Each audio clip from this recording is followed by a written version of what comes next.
ಇವತ್ತಿನ ದಿನ ಅವಿಸ್ಮರಣೀಯ ದಿನ. ಇವತ್ತಿನ ದಿನ ನಮ್ಮ ಜೀವನದಲ್ಲಿ ಒಂದು ಸುದಿನ. ಯಾಕಪ್ಪ ಅಂತಂದ್ರೆ ನಮ್ಮ ಶಿಕ್ಷಕರು ಹೇಳಿದಂತ ಈ ತಾಣ, ಈ ಸಹ್ಯಾದ್ರಿಯ ಬೆಟ್ಟದ ತಾಣದೊಳಗೆ ನಾವೆಲ್ಲರೂ ಪ್ರವಾಸವನ್ನು ಕೈಗೊಂಡು ರಾಷ್ಟ್ರಕವಿ ಎನಿಸಿದಂತಹ ಕುವೆಂಪು ಅವರ ಜನ್ಮಸ್ಥಳ ಕುಪ್ಪಳ್ಳಿಯಲ್ಲಿರುವ ಅವರ ಮನೆ, ಹಾಗೆ ಈ ಒಂದು ಕವಿಶೈಲ ಪದ್ಯವನ್ನ ಅನೇಕ ಪದ್ಯಗಳನ್ನು ಬರೆದಂತಹ ಸ್ಥಳ. ಕುವೆಂಪು ಅವರಿಗೆ ಬಹಳ ಅತಿಯಾಗಿ ಇಷ್ಟವಾದಂತಹ ಜಾಗ ಇದು. ಈ ಕವಿಶೈಲದಲ್ಲಿಯೇ ಅವರ ಕುಳಿತುಕೊಂಡು ಅನೇಕ ಪದ್ಯಗಳನ್ನ ಬರೆದು ಅನೇಕ ಪಠ್ಯ ಪುಸ್ತಕಗಳಲ್ಲಿ ನಿಮ್ಮಲ್ಲಿ ಕಂಡುಬರಬಹುದು. ಈ ಕವಿಶೈಲದಲ್ಲಿಯೇ ಕುಳಿತುಕೊಂಡು ಈ ಸಹ್ಯಾದ್ರಿಯ ಬೆಟ್ಟದ ಬಗ್ಗೆ ಏನ್ ಮಾಡ್ತಾರಪ್ಪ ಅಂತಂದ್ರೆ ವಿವರಿಸಿ ಹೇಳ್ತಾರೆ. ನಿಮಗ ಪ್ರೌಢ ವಿಭಾಗದ ವಿದ್ಯಾರ್ಥಿಗಳಿಗೆ ಹಸುರು ಪದ್ಯ, ನೆಕ್ಸ್ಟ್ ಮುಂಬರುವಂತಹ ವಿದ್ಯಾರ್ಥಿಗಳು ಕೂಡ ಹಸುರು ಪದ್ಯವನ್ನು ಓದ್ತಾರೆ. ಆ ಹಸುರು ಪದ್ಯ ಎಷ್ಟು ಕವಿ ಆ ಹಸಿರಿನ ಬಗ್ಗೆನೆ ಪದ್ಯ ಒಳಗ ಹೇಳ್ತಾ ಹೋಗ್ತಾರಪ್ಪ ಅಂತಂದ್ರ ಈ ಒಂದು ವಿಷಯವನ್ನ ಪದ್ಯದ ಮುಖಾಂತರನ ನಾವು ಏನ್ ಮಾಡೋಣಪ್ಪ ಅಂತಂದ್ರೆ ಅದರ ಬಗ್ಗೆ ಹೇಳ್ತಾ ಹೋಗೋಣ. ಕವಿ ಮೊದಲು ಈ ಹಸುರು ಪದ್ಯವನ್ನ ಅಶ್ವಯುಜ ಮಾಸದೊಳಗ ಇರುವಂತಹ ಪ್ರಕೃತಿಯ ಸೊಬಗನ್ನ ಏನ್ ಮಾಡ್ತಾರೋ ಹೇಳ್ತಾರೆ. ಅಶ್ವಯುಜ ಮಾಸ ಅಂತಂದ್ರೆ ಮಾಸಗಳು, ತಿಂಗಳುಗಳು.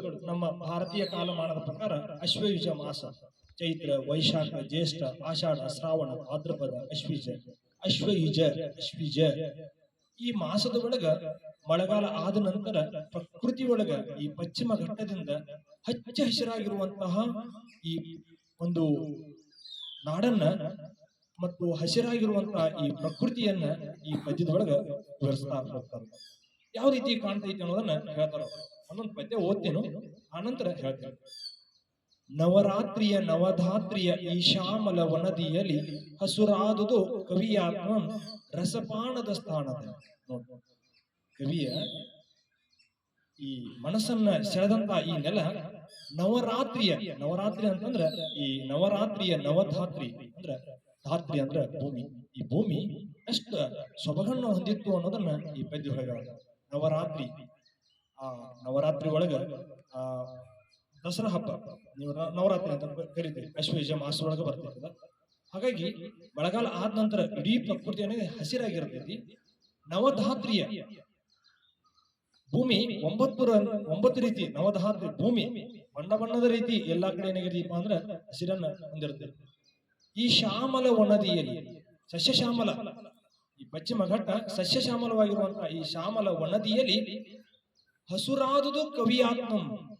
ಇಡೀ ಕವಿಯ ಆತ್ಮ, ಕವಿಯ ಮನಸ್ಸು ಏನಾಗಿತ್ತಪ್ಪ ಅಂತಂದ್ರ ಹಸಿರಾಗೈತಿ ಅಂತೇಳಿ ಹೇಳಕ. ರಸಪಾನದ ಸ್ಥಾನದಲ್ಲಿ ಹಸಿರ ಅನ್ನೋದು ನನಗ ರಸಪಾನದ ಸ್ಥಾನ ಆದಂಗಾಗೈತಿ, ಹಸಿರನ ಮೈಮೇಗ ಹೊಕ್ಕಂಗಾಗೈತಿ ಅಂತೇಳಿ ಏನ್ ಮಾಡತ್ತಾರು ವಿವರ್ಸ. ಹಸುರಾಗಸ ಹಸುರು ಮುಗಿಲು ಹಸುರು ಗದ್ದೆಯ ಬಯಲು ಹಸುರು ಮಲೆ ಹಸುರು ಕಣಿವೆ ಹಸುರು ಸಂಜೆಯ ಬಿಸಿಲು. ಹಸುರು ಆಗಸ ಅವ್ರಿಗೆ ಕಣ್ಣಿಗೆ ಮನಸ್ಸಿಗೆ ಹೆಂಗ್ ಕಾಣಕತ್ತೈತಿ ಅಂದ್ರ ನಮಗ ನೀಲಿ ಆಕಾಶ ಕಾಣಿದ್ರೆ ಅವ್ರಿಗೆ ಆಕಾಶ ಕೂಡ ಹಸಿರಾಗಿ ಕಾಣ್ತಿತ್ತು. ಆ ಒಂದು ನವರಾತ್ರಿ ಒಳಗ ಬಂದಂತ ಕಾಲದೊಳಗ ಹಸಿರ ಕಾಣ್ತದೆ. ಹಸಿರು ಮುಗಿಲು ಹಸಿರು ಗದ್ದೆಯ ಬಯಲು. ಈಗ ನೀವು ಬರ್ತಾ ಅನೇಕ ಭತ್ತದ ಗದ್ದೆಗಳನ್ನ ದಾಟ್ಕೊಂಡು ಬಂದ್ರಿ.